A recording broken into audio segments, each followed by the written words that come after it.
Hello students, मैं योगेश आपका maths विज्ञान गुरुकुल चैनल पर स्वागत करता हूं।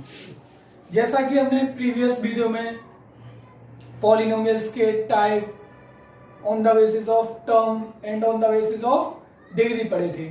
On the basis of term हमने 9th क्लास में ऑलरेडी पढ़ चुके थे, but on the basis of degree हमारा 10th क्लास का मेन सिलेबस है। नाउ आज हम on the basis of degree को कंप्लीटली डिटेल में पढ़ेंगे। First one is linear equation. Linear equation, linear equations क्या होती हैं? हुज डिग्री इज 1, जिसकी डिग्री 1 होगी वो लीनियर इक्वेशंस होंगी। नाउ स्टैंडर्ड फॉर्म क्या होगी इसकी? Standard form ax plus by plus c equals to 0। ax plus by plus c equals to 0, ये इसकी स्टैंडर्ड फॉर्म होगी। नाउ ज्योमेट्रिकल रिप्रेजेंटेशन, इसके ज्योमेट्रिकल रिप्रेजेंटेशंस के बारे में पढ़ेंगे।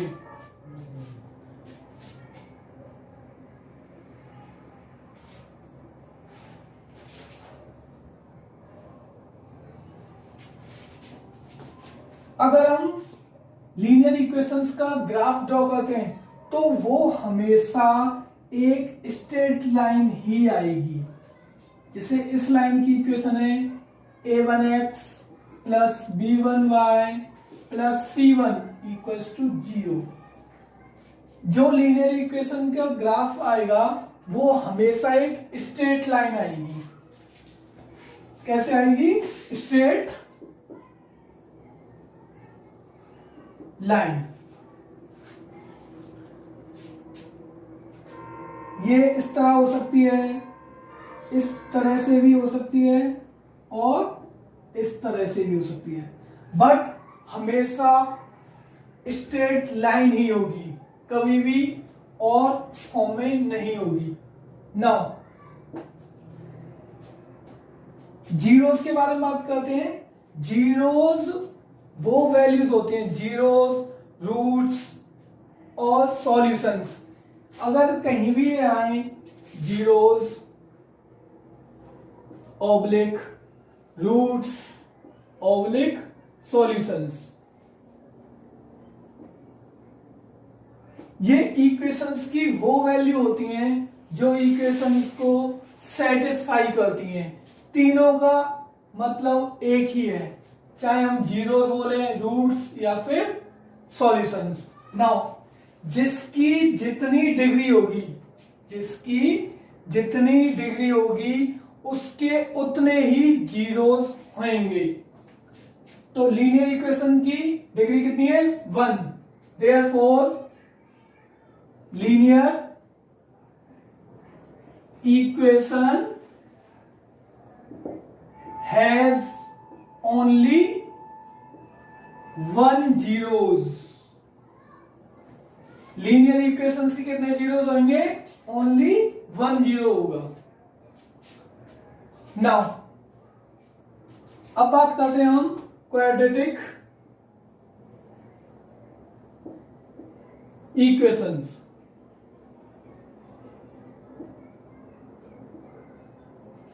क्वाड्रेटिक इक्वेशंस क्या होती हैं? हुज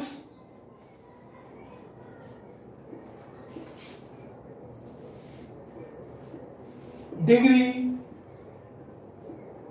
इज 2, जिसकी डिग्री 2 होगी वो क्वाड्रेटिक इक्वेशंस होंगी। नाउ इसकी स्टैंडर्ड फॉर्म क्या होगी? स्टैंडर्ड फॉर्म वो होगी ax² plus b x plus C equal 0। इसकी स्टैंडर्ड फॉर्म क्या होगी? A X square plus B X plus C equal 0। Now इसके जीरोस कितने आएंगे? 2। इसके जीरोस कितने आएंगे? 2 zeros, because it's degree is 2। जिसकी जितनी डिग्री उसके उतने ही जीरोस। इसकी डिग्री 2 है, इसीलिए क्वाड्रेटिक इक्वेशंस के जीरोस कितने आएंगे? 2। Now geometrical representation.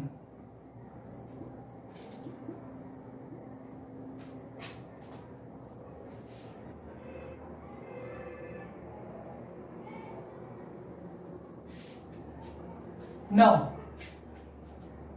Quadratic equation के ज्योमेट्रिकल रिप्रेजेंटेशन होगी कुछ इस तरह होगी। इस शेप का नाम है पैराबोला। पैराबोला। इस शेप का नाम है पैराबोला। इस शेप के नाम को बोलते हैं हम पैराबोला। यू शेप, ये किस तरह होती है? यू शेप की होती है और इस शेप का नाम है parabola. Now another one is cubic equation. Cubic equations क्या होती है? Whose degree is 3। जिसकी डिग्री 3 होगी वो क्यूबिक इक्वेशंस होंगी। अच्छा, इसकी स्टैंडर्ड फॉर्म क्या होती है? Standard form a x cube plus B x square plus c x plus d equals to 0। ये इसकी स्टैंडर्ड फॉर्म होती है। नाउ इसके जीरोस कितने आएंगे? 3। Y?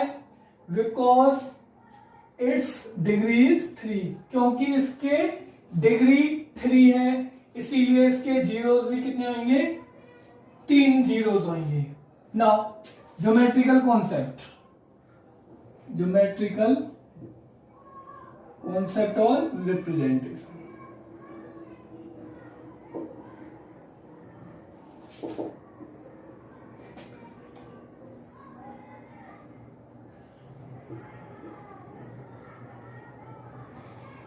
If we draw cubic equation on graph, then it will be like this, or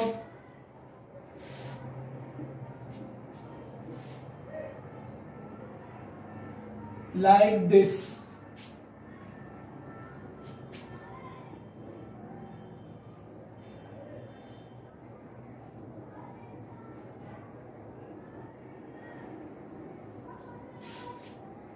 Its shape has no name. इसके shape का कोई नाम नहीं है, इसलिए इसे जिगजैग शेप बोलते हैं हम।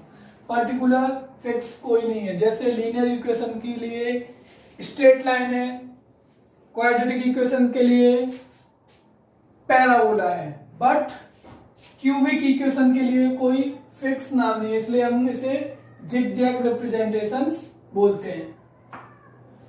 We will do NCERT exercise 2.1.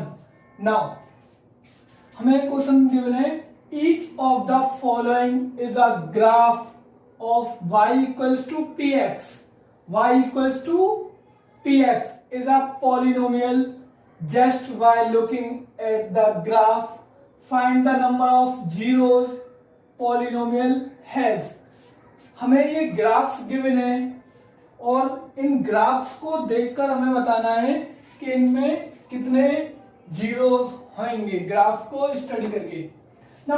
अच्छा, हमारे पास ये y equals to p x है, y equals to p x है, तो ये पी एक्स है, इसलिए हमें ये चेक करना होगा कि जो ये ग्राफ है एक्स एक्सिस को कितने पॉइंट्स पे काटेगा। एक्स एक्सिस को ये जितने पॉइंट्स पे कट करेगा, जितने पॉइंट्स पे काटेगा, उसके उतने ही जीरोस होंगे। लेकिन अगर ये ऐसे होता x equals to p y, जब हम क्या चेक करते हैं कि वो y पॉइंट्स पे कितने जगह काट रहा है, y कोऑर्डिनेट पे कितने जगह काटेगा। लेकिन हमें यहां के बिना है y equals to p x, p x है यानी x की इक्वेशन होगी वो, तो ये हमें ये चेक करना है x एक्सिस को कितने जगह कट करेगा। और अगर इस तरह फॉर्म में होता x equals to p y, then हमें चेक करना होता कि वो y एक्सिस को कितने जगह काटेगा। अब हमें क्या चेक करना है, x एक्सिस को कितने जगह कट करेगा। नाउ ये x एक्सिस को किसी पॉइंट्स पे नहीं काट रहा है, और y एक्सिस को काट रहा है, x एक्सिस को नहीं काट रहा है, therefore it has no zeros, इसके पास कोई भी जीरोस नहीं होगा according to this condition. Now 1 2 x axis को ये 2 पॉइंट्स पे काट रहा है, इसलिए it has 2 zeros. Now in figure third, it intersect it at 1 and 2, x axis को 2 पॉइंट्स पर ही काट रहा है, इसीलिए इसके कितने जीरोस होंगे, 2 zeros, 2 zeros. Now in figure fourth, ये एक्स एक्सिस को सिर्फ एक ही जगह काट रहा है, इस पॉइंट पर, ये सिर्फ इस पॉइंट पे एक्स एक्सिस को काट रहा है, इसीलिए इट हैज ओनली 1 जीरोस, इसके पास ओनली एक ही जीरो होगी। क्यों? क्योंकि ये एक्स एक्सिस को एक पॉइंट पर काट रहा है। नाउ इन फिगर फिफ्थ, ये एक्स एक्सिस को किसी भी पॉइंट्स पर नहीं काट रहा है, तो इसके जीरोस कितने होंगे, it has no zeros, it has no zeros. Now in figure 6, 1 2 3 4 कितने जगह काट रहा है एक्स एक्सिस को, 4, 1 2 3 4, 4 जगह ये एक्स एक्सिस को काट रहा है, इसीलिए इसके कितने जीरोस होंगे, 4 जीरोस, 4 जीरोस, इसके कितने जीरोस आएंगे, 4। नाउ जैसे हमने एक्सरसाइज 2.1 देखी, इसमें सिर्फ ग्राफ की स्टडी थी, ग्राफ के बेस पे हमें क्वेश्चंस पूछे हुए थे, जो कि हमने ग्राफ्स को देख के बताए। ये इसकी फॉर्म पे डिपेंड करेगा कि हमें एक्स एक्सिस पे देखना है या y एक्सिस पे। जैसा y equals to p x given है, तो हमें एक्स एक्सिस देखनी होगी कितनी जगह काट रहा है। अगर ये x equals to p y होता, देन हमें चेक करना होता कि y एक्सिस को कितने जगह काटेगा, लेकिन क्वेश्चन में ये गिवन है y equals to p x, इसीलिए हमने x एक्सिस को चेक किया है।